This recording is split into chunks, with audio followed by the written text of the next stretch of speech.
My name is Elaf, E-L-A-F. It started when I first moved here, which was like 4 years ago. I was going to college in Lower Manhattan and the King's College. Do you know the King's College? No, I never. Yeah, it's a silly little Christian school. Uh-huh.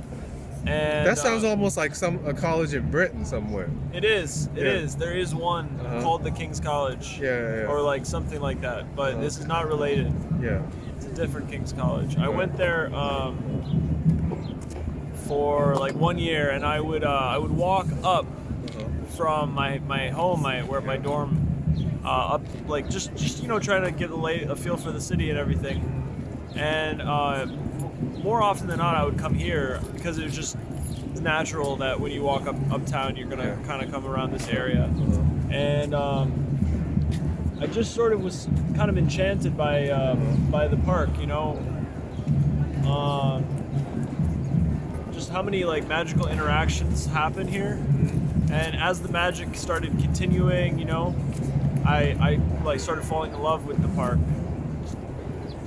So it's like been 4 years, and we're married. Washington Square Park and I are married, and I don't really cheat on her with many other parks. I kind of flirt with Tompkins from time to time, and I like it there, but it'll never be Washington Square Park. So, what are some of the relationships that you've walked away with from Washington Square Park? Because a lot of people come here to meet people. Some people meet people without really intending on meeting people, and they meet people anyway. So, what are some things that have come out of coming to this park so often for you? Wow, so many interactions and relationships, like I can't even count them all. I do want to go back to something you asked before, which was you said the ugly things about this park. And I was kind of, when I answered initially, I was kind of telling you the good things, but there are actually a lot of ugly things. I think for me, I used to be a drug addict, and so I would come to this park and get really high, and then kind of like lose myself in the park, and hours would pass, and then I would realize like I hadn't really done anything. I was almost asleep the whole time. So the park has this way, I think, of like sort of lulling people into complacency. As much as it's a place for inspiration, it can also be a place for depression. And I have spent many an hour depressed at this park. And so yeah, I think that's part of the ugliness. I think another part is like, I visited here first before I moved here, and I liked it a lot. I was young. I was like 14. And I liked it a lot, yeah. But the best part of New York for me is not the part that the tourists go to. It's the worst part of the city. The best part is like deep Brooklyn, deep Bronx, deep Queens, stuff like that, where deep Staten Island, like really local areas. Way up in Harlem, like 170, 180th Street. Where all the real people live, Yeah. Here, where they all come The out real to play. local. Yeah, here it's like it's People come out to play. This This defies definition. It defies classification. This is like an alien like world Someone's removed. giving up balloons over there. The Or Black Lives something. Matter people. I did these collections of self-portraits, but by different people. It was like I would put myself in the shoes of someone else like you, and I would ask myself what would like a day in their life be like, and then I would write a short little sketch about who they are. This one is Daniel Robinson. My legs are really at it. That means I'm excited. Everyone around me is present. I mean, it's hard to describe, but I know that there are blue skies outside and white clouds. But I'm really trying not to blow my cool. I mean, I'm kind of excited. I mean, the train's still underground, but boy, when I get out, I might just, but next to me is a big guy with a construction helmet. I think he's sleeping. Ha, I've been there, brother.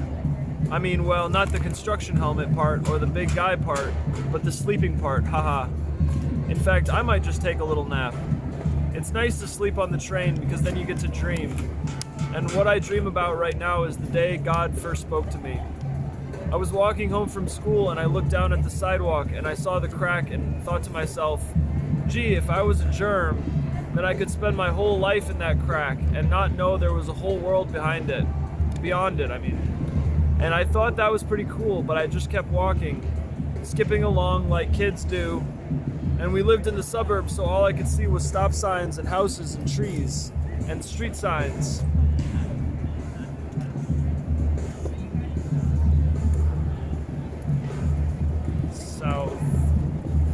Southeast.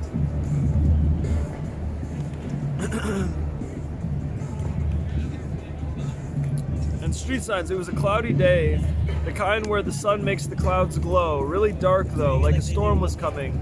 And when I got home, I was alone like usual, because my folks were still working. So anyway, it's warm out, so I fix myself some punch and take it to the backyard where my favorite tree stands. And I climb up to my favorite nook of the tree, and my cup has a lid, and I sit in the tree and drink my punch. Now this is when God spoke to me. It was real slow, like see. At first I hear the leaves start to whisper like they do in the wind. And then I hear the cars, they start to whisper from over on the big street. And I hear the birds, they're real chatty like. It sounds like they're having some sort of big family reunion or I don't know what. And that's when this thought comes into my head. Danny, who's making these sounds?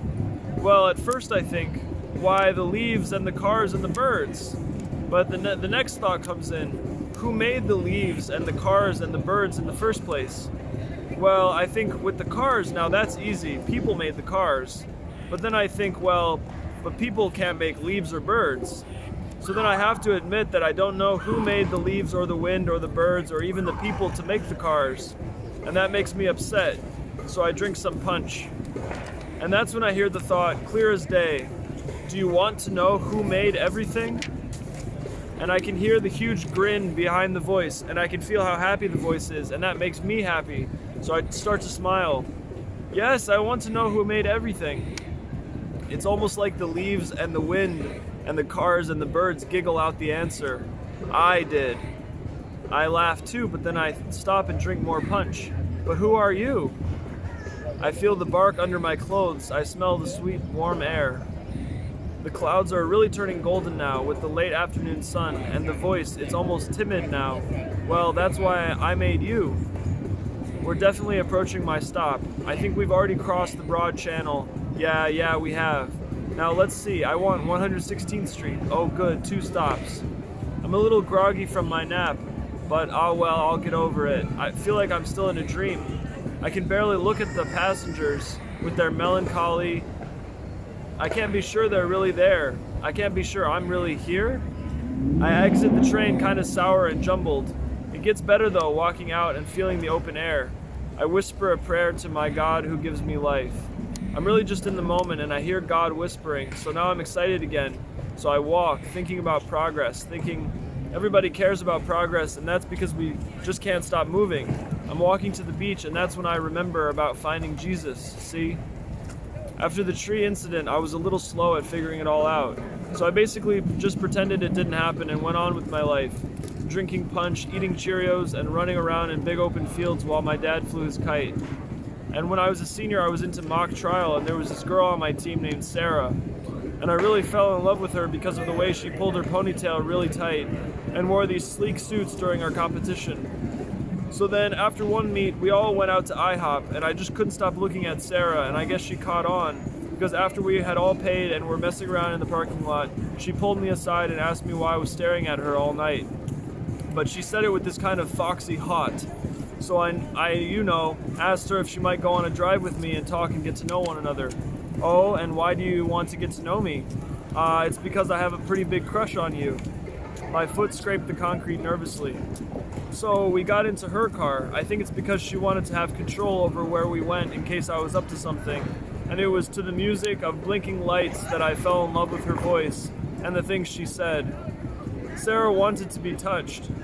She drove us to the overlook and told me that we are part of one big fire that burns God's love, as manifest through his son Jesus. We watched the city below us, and it was hard not to cry, because we can't put it out. The flames will even consume us before God's love runs out. And she put her hand on my thigh and kneaded me. We made love as the rain collects on window panes.